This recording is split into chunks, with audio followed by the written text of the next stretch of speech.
Hello everyone, welcome to current affair non stop. तो आज है 12 जून। आज हम करेंगे इस वीडियो में 12 जून के इम्पोर्टेंट करंट अफेयर्स, जो भी आपके एग्ज़ाम के पॉइंट ऑफ व्यू से इम्पोर्टेंट होंगे वो सारे क्वेश्चन हम इस वीडियो में कवर करेंगे। Okay, and with tricks.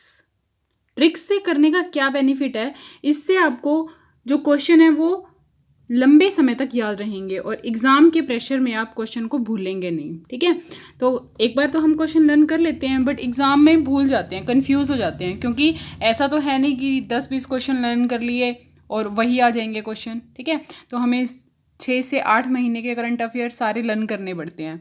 तो उस टाइम पे हम क्या होते हैं, मतलब भूल जाते हैं क्वेश्चंस को। अब आप इस ऐसे ट्रिक्स के साथ याद करोगे ना क्वेश्चन को, तो वो भूलेंगे नहीं, याद रह पाएंगे क्वेश्चन। ठीक है, तो स्टार्ट करें वीडियो।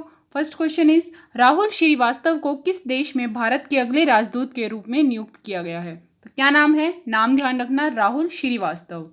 भारत के अगले राजदूत के रूप में नियुक्त किया गया है इनको किस देश में? रोमानिया में। किस देश में? रोमानिया में। ठीक है, अब देखो ट्रिक देख लो पहले इसकी। राहुल वास्तव में है, राहुल से मैं क्या मतलब है मेरा? राहुल गांधी, मतलब मैं ट्रिक में राहुल गांधी का नाम ले रही हूँ। ठीक है, राहुल गांधी में है, सॉरी, राहुल वास्तव में है सोनिया का दूत, इसके लिए नहीं चाहिए कोई सबूत। ठीक है, मतलब जो राहुल गांधी है वो क्या है? सोनिया के दूत है ना, इसलिए इसके लिए नहीं चाहिए कोई सबूत। कोई सबूत नहीं चाहिए इसके लिए दूत सबूत। अब देखो आप लर्न कैसे करोगे। राहुल वास्तव से क्या हो गया? राहुल श्रीवास्तव। ठीक है, और सोनिया से आपने क्या लर्न करना है? रोमानिया। क्या लर्न करना है? रोमानिया। अब देखो राहुल वास्तव में है, राहुल वास्तव में है किसके? सोनिया के दूत, इसके लिए नहीं चाहिए कोई सबूत। हो जाएगा ना लर्न? ऐसे ट्रिक्स के साथ लर्न करना। ठीक है, तो अब एक चीज़ और, इनकी राजधानी भी पता होनी चाहिए, क्योंकि ये जैसे ही आपने ये बोला ना राहुल श्रीवास्तव भारत के अगले राजदूत के रूप में रोमानिया में हो गए, तो रोमानिया क्या आ गया? न्यूज़ में आ गया, तो इसकी राजधानी पूछी जा सकती है। तो रोमानिया की राजधानी क्या है? बुकारेस्ट। क्या है? बुकारेस्ट। सर्बिया की बेलग्रेड। सर्बिया की राजधानी का क्या नाम है? बेलग्रेड। ठीक है, तो सबकी राजधानी और देख लो। हंगरी की बुडापेस्ट, हंगरी की बुडापेस्ट। और इसकी बुल्गारिया की, जो बुल्गारिया है, इसकी राजधानी का नाम क्या है? सोफिया। हो जाएगा लन। अब एक चीज़ और, मैंने 1-2 दिन पहले आपको बताया था क्या, कि जो स्विट्ज़रलैंड में भी अभी भारत के जो राजदूत हैं वो नियुक्त किए गए हैं। क्या नाम था उनका? मोनिका कपिल मेहता। क्या नाम था? मोनिका कपिल मेहता। इसकी ट्रिक भी बताई थी मैंने। क्या? स्वीट है मोनिका, बाहर नहीं जाने का।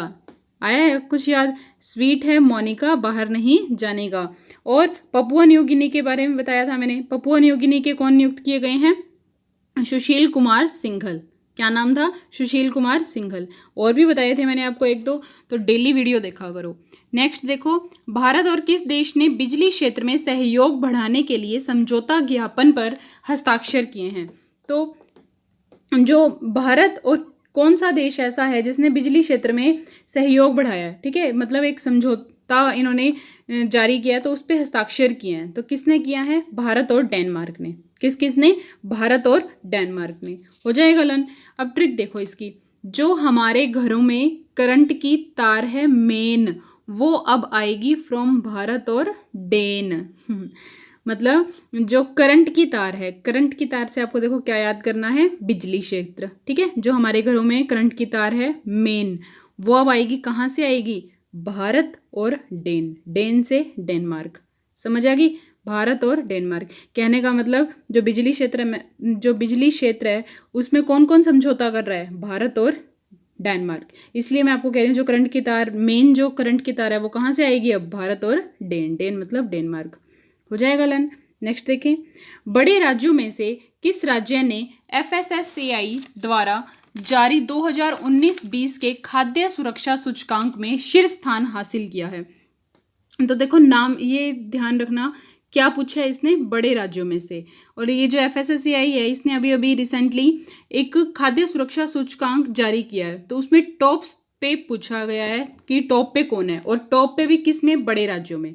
बड़े राज्यों में बार बार इसलिए बोल रही हूँ क्योंकि एक तो होते हैं बड़े राज्य, एक छोटे राज्य। ठीक है, एक तो बड़े राज्य हो गया, एक छोटे राज्य है, और एक होते हैं यूनियन टेरिटरी, ठीक है, केंद्र शासित प्रदेश।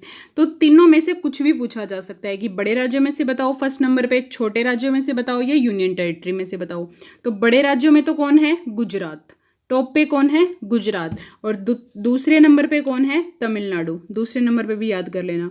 बड़े राज्यों में पहले नंबर पे कौन है? गुजरात। दूसरे नंबर पे कौन है? तमिलनाडु, ठीक है। और छोटे राज्यों में पहले नंबर पे क्या है? गोवा। फर्स्ट नंबर पे क्या है? गोवा। और दूसरे नंबर पे क्या है? मणिपुर। रह जाएगा याद। मैं वैसे आपको रिपीट भी करवाती रहूँगी। तो छोटे राज्यों में गोवा और सेकंड नंबर पे मणिपुर। नेक्स्ट यूनियन टेरिटरी रह गया। यूनियन टेरिटरी में अगर पूछा जाए तो टॉप पे कौन है? चंडीगढ़। क्या नाम है? चंडीगढ़। हो जाएगा लन। अब इसकी ट्रिक देख लो, याद कैसे रखोगे इसको। गुजरात, गुजराती रस मलाई टॉप पर आई, कहता है FSSAI। मतलब पीछे सबके पीछे क्या आ रहा है? आई आई। गुजराती रस मलाई टॉप पर आई, कहता है FSSAI, ठीक है। आई यहाँ पे भी रस मलाई में भी आई है पीछे, यहाँ पे भी आई है, और FSSAI में भी आई है। क्लियर है। नेक्स्ट इज भारत में नवाचार को बढ़ावा देने के लिए अटल इनोवेशन मिशन AIM के साथ भागीदारी की है। किसने की है? CSIR ने। किसने की है? CSIR ने, ठीक है। ट्रिक देख लो, कहता है CSIR हमने भागीदारी की थी अटल से इन बिहार। अटल से इन बिहार, कहता है CSIR।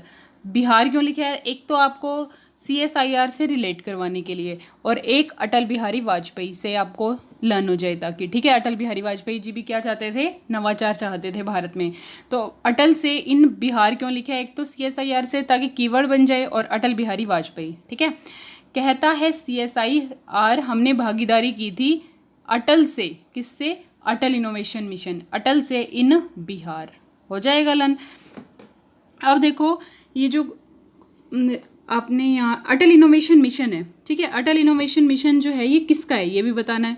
किसका है ये? नीति आयोग का, ठीक है। किसका है ये? नीति आयोग का। एक चीज़ और, अब ये जो अटल इनोवेशन मिशन है ये किस लिए किया गया है? मतलब इसके अंतर्गत क्या होता है? इसमें क्या होता है? एक तो स्कूलों में लैब्स खोली जाएंगी, अटल टिंकटिंग लैब। अटल टिंकटिंग लैब के नाम से हैं जो, मतलब लैब मतलब जो प्रयोगशालाएं हैं वो खोली जाएंगी, ठीक है। किसके लिए? स्कूलों में स्टूडेंट्स के लिए, जहाँ पे क्या सिखाया जाएगा? स्टेम सिखाया जाएगा। क्या सिखाया जाएगा? स्टेम। अब ये स्टेम क्या है? क्या है स्टेम? फुल फॉर्म आपको कंप्लीट कमेंट में लिखनी है, मैं हिंट दे देती हूँ। स्टेम का मतलब क्या है? साइंस एंड टेक्नोलॉजी, ठीक है। फुल फॉर्म आप बताना। नेक्स्ट देखो, और दूसरा क्या किया है यहाँ पे? अराइज। क्या किया है? अराइज। इसकी फुल फॉर्म भी आप लिखना। चलो मैं बता ही देती हूँ इसकी फुल फॉर्म। अटल, देखो ए से क्या है? Atal. Atal research and innovation for small enterprises, ठीक है। Atal research innovation for small enterprises, मतलब जो छोटे उद्यमी होती हैं, मतलब MSME, उनके लिए शोध किया जाता है इसमें, ठीक है। तो जो अटल इनोवेशन मिशन है, दो काम होते हैं इसमें। एक तो लैब वगैरह खोली जाती हैं जिसमें क्या है?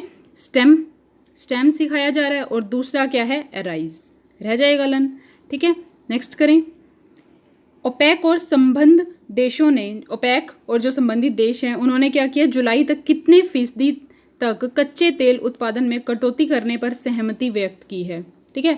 तो इन्होंने क्या किया है? कच्चे तेल जो उन पे कटौती कर दी। कटौती करने से क्या होगा? जो दाम है वो बढ़ जाएंगे, जो तेल के दाम है ना वो बढ़ जाएंगे, ठीक है। इसलिए ये तेल के जो दाम है वो बढ़ाना चाह रहे थे। तो कितने % की कटौती की है? 10%। कितने %? 10%। और अब नाम क्या है? ओपेक। ओपेक आ गया तो आपको ये भी पता होना चाहिए अभी रिसेंटली किसने ओपेक को छोड़ दिया है? कतर और इक्वाडोर ने। किसने? कतर और इक्वाडोर ने। कतर एंड इक्वाडोर, ठीक है। रह जाएगा लन। नेक्स्ट देखो, अब इसकी ट्रिक देख लो। ओपेक हो गया लॉकडाउन में हैक, अब करो बस, तेल का उत्पादन कम करो 10। ओपेक हो गया लॉकडाउन में हैक, मतलब क्या कर रहे हैं ये? कच्चे तेल में जो कटौती कर रहे हैं ना, तो हैक हो गया। ओपेक हो गया लॉकडाउन में हैक, अब करो बस, तेल का उत्पादन कम करो 10, बस 10। हो जाएगा लन। Next is Ved Marwah. वेद मारवाह हैं जो, इनका हाल ही में निधन हो गया। ये किस राज्य के राज्यपाल थे? तो किस राज्य के राज्यपाल थे ये बताना है हमने, मतलब गवर्नर कौन से राज्य के थे ये। क्या नाम है? वेद मारवाह, ठीक है। तो ये मणिपुर, झारखंड, मिजोरम, ये तीनों राज्यों के राज्यपाल थे, मतलब गवर्नर थे। कहाँ कहाँ के? मणिपुर के, झारखंड के और मिजोरम के, ठीक है, तीनों राज्यों के। रह जाएगा लन, ट्रिक देख लो फिर रह जाएगा। बहुत पढ़ लिए वेद, बहुत पढ़ लिए वेद, फिर भी नहीं लगा खंडर में मणि और राम का कोई भेद। देखो ध्यान से दोबारा, बहुत पढ़ लिए वेद, वेद से वेद मारवाहा, ठीक है, फिर भी नहीं लगा खंडर, खंडर मतलब झारखंड, खंडर में मणि, मणि से मणिपुर, और राम का कोई भेद, राम मतलब मिजोरम, ठीक है। बहुत पढ़ लिए वेद, फिर भी नहीं लगा खंडर में मणि और राम का कोई भेद। हो जाएगा लन। नेक्स्ट इज, या इससे एक और कुछ याद आ गया मेरे को, क्या कि अभी अभी रिसेंटली क्या है, जो 3 जो गवर्नर हैं अभी उनकी भी मृत्यु हुई है, वो भी आपने ध्यान रखने हैं। क्या क्या नाम है उनका वो देख लो। देवानंद कोनवर, क्या नाम है? देवानंद कोनवर। देवानंद कोनवर क्या है, कहाँ के में ये राज्यपाल थे, कहाँ गवर्नर थे भारत में? बिहार, त्रिपुरा और पश्चिम बंगाल। ध्यान से सुन लो, दोबारा बता रही हूँ, बिहार, त्रिपुरा और पश्चिम बंगाल के राज्यपाल थे ये, ठीक है। क्या नाम है? देवानंद कोनवर। और दूसरे क्या हैं? टी.एन. चतुर्वेदी। क्या नाम है? टी.एन. चतुर्वेदी। टी.एन. चतुर्वेदी जो हैं वो कहाँ के थे? कर्नाटक के गवर्नर थे। कहाँ के थे? कर्नाटक के, ठीक है। हो जाएगा लन। नेक्स्ट है एक और, 3 बताए थे ना मैंने आपको, कहाँ के हैं ये? क्या नाम है? हंसराज भारद्वाज। क्या है? हंसराज भारद्वाज। ये कहाँ के हैं? कर्नाटक और केरल। कहाँ के हैं? कर्नाटक और केरल। दोबारा बता देती हूँ, 3 है, एक तो है देवानंद, ठीक है, और दूसरा है टी.एन. चतुर्वेदी, और तीसरे हैं हंसराज। क्या नाम है? हंसराज। जो ये देवानंद है ये तो है बिहार, त्रिपुरा और पश्चिम बंगाल के, और टी.एन. चतुर्वेदी हैं जो ये कर्नाटक के हैं, और हंसराज कहाँ के हैं? कर्नाटक और केरल के। 1 अक्टूबर से भारत चरण 6 BS6 उत्सर्जन मानकों वाले वाहनों पर अब किस रंग के स्टिकर को लगाना अनिवार्य होगा? मतलब ये जो भारत स्टेज 6 फ्यूल है, ठीक है, ये जो उत्सर्जन मानकों वाले वाहन है, इन पे कौन से रंग का स्टिकर लगाना नेसेसिटी कर दिया, अब अनिवार्य कर दिया है। कौन से रंग का? हरे रंग का, ठीक है। कौन से रंग का? ग्रीन कलर का। तो ट्रिक देख लो, अगर वाहन चाहिए, कौन सा वाहन चाहिए? BS6 जैसा खरा, कैसा? BS6 जैसा खरा, खरा मतलब अच्छा, तो कलर करवाना पड़ेगा हरा, खरा हरा, ठीक है। अगर वाहन चाहिए BS6 जैसा खरा तो कलर करवाना पड़ेगा हरा। हो जाएगा लन। नेक्स्ट देखें, नाबार्ड ने किस बैंक को 270 करोड़ रुपए की विशेष तरलता सुविधा उपलब्ध कराई है? SLF मतलब स्पेशल लिक्विडिटी फंड, ठीक है, स्पेशल लिक्विडिटी फैसिलिटी बोल सकते हो, स्पेशल लिक्विडिटी फैसिलिटी, ठीक है। तो कितने करोड़ रुपए की पूछा है? 270 करोड़ रुपए की। कौन से बैंक को करवाई है? असम ग्रामीण विकास बैंक को। किसको? असम ग्रामीण विकास बैंक को। अब एक चीज़ और, जो ये नाबार्ड है, नाबार्ड को RBI ने कितने दिए हैं? जो रिजर्व बैंक है, रिजर्व बैंक ने कितने दिए हैं नाबार्ड को? 25,000 करोड़ रुपए। कितने दिए हैं? 25,000 करोड़ रुपए। क्लियर है? एक चीज़ और, मैंने पीछे आपको 1-2 दिन पहले बताया था, जो नाबार्ड है, नाबार्ड के हेड कौन है? चिंतला गोविंदा राजुलू। क्या नाम है? चिंतला गोविंदा राजुलू। और इसकी ट्रिक भी बताई थी मैंने, अगर आपको याद हो तो, और अगर याद नहीं है तो पीछे वीडियो में जाके देख लेना, ठीक है।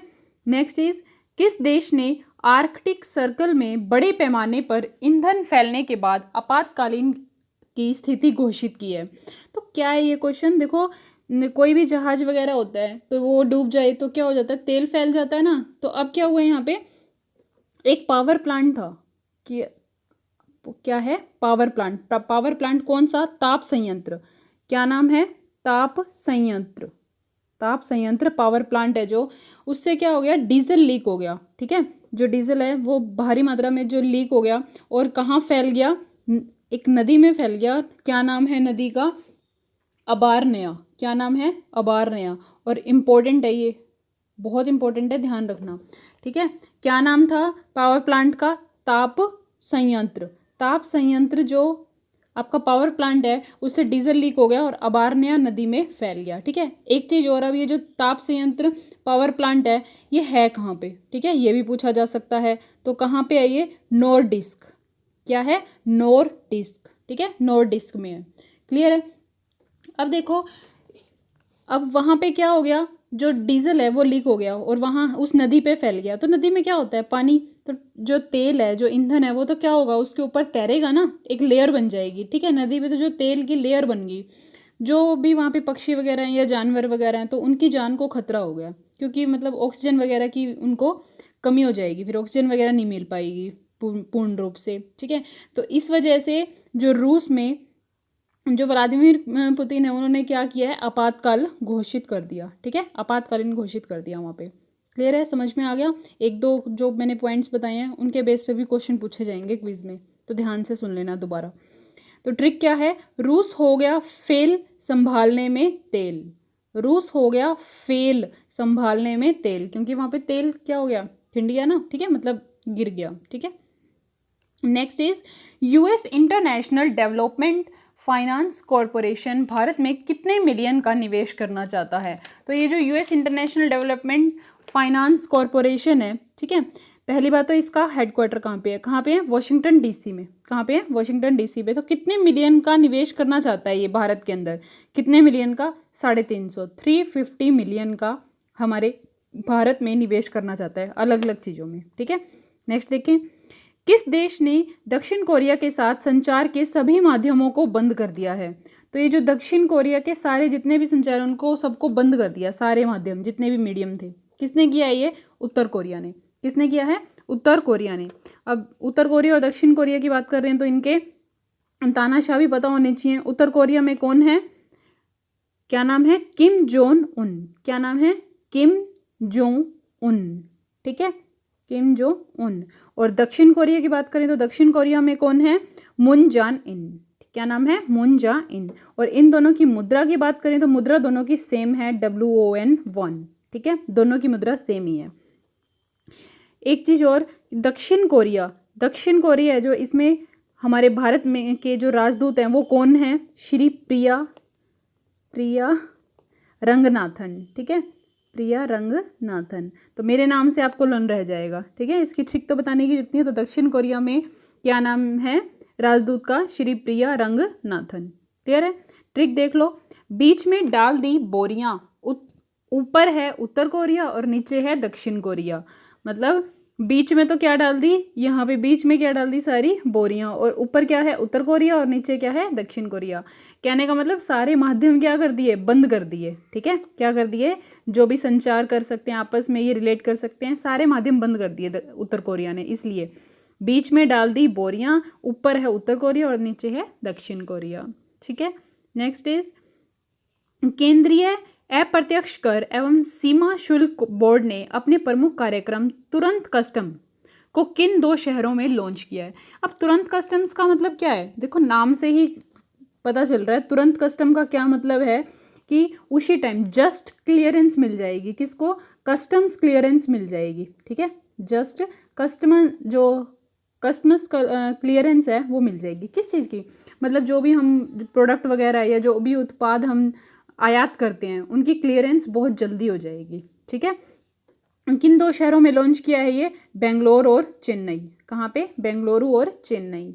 अब लर्न कैसे रहेगा, ट्रिक से रहेगा, तुरंत कसो साइकिल की चैन वरना हो जाओगे बैन, तुरंत कसो साइकिल की चैन, चैन से चेन्नई, वरना हो जाओगे बैन, और बैन से बेंगलुरु। समझ आ गया। अब देखो, तुरंत कसो से क्या याद रह जाएगा, तुरंत कस्टमर्स, ठीक है, कस्टम्स, तुरंत कस्टम्स, ठीक है। और साइकिल की चैन, चैन से चेन्नई और बैन से बेंगलुरु, मैंने आपको बता ही दिया। तुरंत कसो मतलब तुरंत कस्टम्स, साइकिल की चैन, चैन मतलब चेन्नई, वरना हो जाओगे बैन। नेक्स्ट इज कोरोबोट नामक रोबोट विकसित करने वाले इंजीनियर का नाम बताएं। मैंने कल आपको बताया था कि जो कोरोबोट है कहाँ पे बना है ये, महाराष्ट्र में, कहाँ पे, महाराष्ट्र में। क्यों बनाया है ये रोबोट, ताकि जो सोशल डिस्टेंसिंग है, मतलब जो भी कोरोना के ये जो मरीज होते हैं, ठीक है, वो सोशल डिस्टेंसिंग बनी रहे वहाँ पे, तो रोबोट की हेल्प से वहाँ पे क्या हो रही है, लोगों की सेवा की जा रही है, ठीक है। तो इंजीनियर का नाम बताने, किसने बनाया है ये, किसने बनाया है, प्रतीक तिरोडकर ने, किसने, प्रतीक तिरोडकर ने। और ये हैं भी कहाँ के, महाराष्ट्र के थाने से, कहाँ से, थाने से, ठीक है, और थाने कहाँ पे है? महाराष्ट्र में। हो जाएगा। ट्रिक देखो, प्रतीक के बोट कोर, पर कोर का क्या नाम, ये बोट का क्या नाम है? कोर, कोरो। प्रतीक के बोट कोर जैसा नहीं है दुनिया में कोई और, मतलब कोर जैसा कोई और नहीं है। ठीक है, नेक्स्ट इज विश्व बैंक के अनुसार भारत की अर्थव्यवस्था वित्त वर्ष 2020-21 में कितने प्रतिशत सिकुड़ेगी, मतलब कम हो जाएगी। ठीक है, नेगेटिव हो जाएगी। कितनी हो जाएगी? 3.2%। 3.2% सिकुड़ेगी। ठीक है, किसके अकॉर्डिंग है ये? वर्ल्ड बैंक के अकॉर्डिंग, जिसका इकोनॉमी पे बहुत इफेक्ट पड़ेगा। अभी कल वाली वीडियो में मैंने आपको क्या बताया था कि मूडीज़ ने भी क्या कर दिया है? नेगेटिव कर दिया है। ठीक है, जो हमारी रेटिंग है मूडीज़ ने भी नेगेटिव कर दिया, मतलब उसको कम कर दिया है। पहले तो क्या थी? Baa2 थी मूडीज़ के अकॉर्डिंग, बट अब क्या कर दी? Baa3, याद हो तो आपको। ठीक है, नेक्स्ट इज ग्रीस और किस देश ने अपनी समुद्री सीमाओं के सीमांकन पर एक समझौते पर हस्ताक्षर किया है? ग्रीस और किस देश ने किया है ये समझौता? इटली ने। किसने? ग्रीस और इटली ने। ट्रिक देख लो, इटली और ग्रीस के बीच हो गई पीस। इटली और ग्रीस के बीच हो गई पीस। पीस मतलब शांति हो गई, मतलब समझौता हो गया। शांति होगी तभी समझौता होगा। ठीक है, इटली और ग्रीस के बीच हो गई पीस। पीस मतलब शांति। ठीक है, पीस, ये पीस। क्लियर है? नेक्स्ट इज किस राज्य ने थैंक मोम नामक वृक्षारोपण अभियान शुरू किया था? ये जो थैंक मोम नामक वृक्षारोपण अभियान है, किसने शुरू किया था? मध्य प्रदेश ने। किसने किया था? मध्य प्रदेश ने। और मध्य प्रदेश से रिलेटेड मैंने काफ़ी सारे पॉइंट्स और भी बताए थे और इसकी ट्रिक भी बताई थी। ठीक है, तो पिछली वीडियो में जाके देख लेना, एक दो दिन पुरानी वीडियो में मिल जाएगा, नहीं तो नेक्स्ट देखें, ट्रिक आप वहाँ से देखना। Next is lockdown lessons living and other stories, बहुत इंपॉर्टेंट बुक है, काफ़ी फेमस है। पुस्तक किसने लिखी है? ये हमने क्या बताना है, ये बुक है जो, ये किसने लिखी है? किसने लिखी है? शोभा डे ने। किसने लिखी है? शोभा डे ने। यहाँ मैंने ट्रिक नहीं लिखी, मैं बता देती हूँ आपको ट्रिक कैसे लर्न कर सकते हो आप, आइडिया बता देती हूँ हल्का सा। देखो अब क्या चल रहा है? लॉकडाउन चल रहा है, मतलब डे बाय डे क्या हो रहा है? लॉकडाउन बढ़ता जा रहा है ना, तो लॉकडाउन से आपको याद क्या करना है कि डे बाय डे लॉकडाउन बढ़ता जा रहा है। डे से ये डे याद हो जाएगा। ठीक है, ये कोई शोभा की बात है? मतलब डे बाय डे हमारे भारत में क्या बढ़ता जा रहा है? लॉकडाउन बढ़ता जा रहा है, तो ये कोई शोभा की बात तो नहीं है ना हमारे लिए, तो मतलब शोभा डे हो जाएगा लन। क्लियर है? नेक्स्ट देखें, किस देश में आयोजित होने वाली 2020 विश्व तीरंदाजी फील्ड चैंपियनशिप को कोविड-19 महामारी के कारण 2022 तक स्थगित कर दिया गया है? तो कब होने वाली थी? 2020, अब इसी साल होने वाली थी, बट 2022 में होएगी अब। ठीक है, क्या? तीरंदाजी फील्ड चैंपियनशिप। ये मैंने आपको इंपॉर्टेंट पॉइंट्स में कवर करवाया था, याद हो तो। अब ये पूछा है कि ये किस देश में आयोजित होने वाली थी? किस देश में आयोजित होने वाली थी? अमेरिका में। ठीक है, हो जाएगा लन। अब ट्रिक देख लो इसकी, अमेरिका हो गया गरीब, पहले था अमीर, कैसे चलाएगा अब तीर? ठीक है, अमेरिका हो गया गरीब। अब आप ऐसे आइडिया बता रही हूँ मैं, मतलब ट्रिक को लर्न कर, ट्रिक से लर्न करना है ना, इसलिए बता रही हूँ बस कि अमेरिका हो गया गरीब। पहले क्या थे? अमीर थे वो। अब कोविड-19 की वजह से क्या होते जा रहे हैं? सारे देश ही होते जा रहे हैं, वो तो गरीब हो गए हैं। ठीक है, अमेरिका हो गया गरीब, पहले था अमीर, कैसे चलाएगा अब तीर? हो जाएगा, मतलब तीरंदाजी। क्लियर है? अब तीरंदाजी से वर्ड आया है, तो दो नाम याद रख लेना, दीपिका कुमारी और कोमोलिका बारी। क्या नाम है? दीपिका कुमारी और कोमोलिका बारी। ये पूछा जा सकता है कि ये कौन से खेल से रिलेटेड है। ठीक है, कोमोलिका बारी किससे रिलेटेड है? तीरंदाजी से। दोनों बहुत इंपॉर्टेंट है। ठीक है, और दोनों ही कहाँ की हैं? झारखंड की। कहाँ की हैं? झारखंड की। नेक्स्ट इज पश्चिम बंगाल सरकार ने हाल ही में किस तारीख तक लॉकडाउन को बढ़ाने का फैसला कर दिया? अब ये जो वेस्ट बंगाल है, अभी देखो मैंने ट्रिक बताई थी ना कि शोभा डे वाली ट्रिक बताई थी। शोभा डे वाली ट्रिक क्या है कि डे बाय डे क्या होता जा रहा है? लॉकडाउन बढ़ता जा रहा है। ये कोई शोभा की बात है? शोभा की बात थोड़ी है कि डे बाय डे लॉकडाउन बढ़ता जा रहा है। ठीक है, अब देखो वही चीज़ आ गई कि फिर लॉकडाउन बढ़ा दिया। किसने बढ़ाया? अब पश्चिम बंगाल ने। कब तक बढ़ाया? 30 जून तक। कब तक? 30 जून तक। ठीक है, ट्रिक, बंगाल हो जाएगा कंगाल और जाएगा पिस अगर लोगों को नहीं रोका टिल जून 30। क्या है? बंगाल हो जाएगा कंगाल अगर और जाएगा पीस अगर लोगों को नहीं रोका टिल जून 30। 20 और 30 हो जाएगा लन। नेक्स्ट क्वेश्चन और लास्ट क्वेश्चन इस वीडियो का, साल 2020 का पहला सूर्य ग्रहण किस दिन लगेगा? तो पहला सूर्य ग्रहण है जो वो किस दिन लगेगा? 21 जून को। 21 जून को क्या है? सूर्य ग्रहण है। ट्रिक देख लो, लन कैसे रहेगा। 21 जून को शांत नहीं होगा मन, क्योंकि गुस्से में होगा सन। सूर्य ग्रहण लग रहा है ना, तो गुस्से में होगा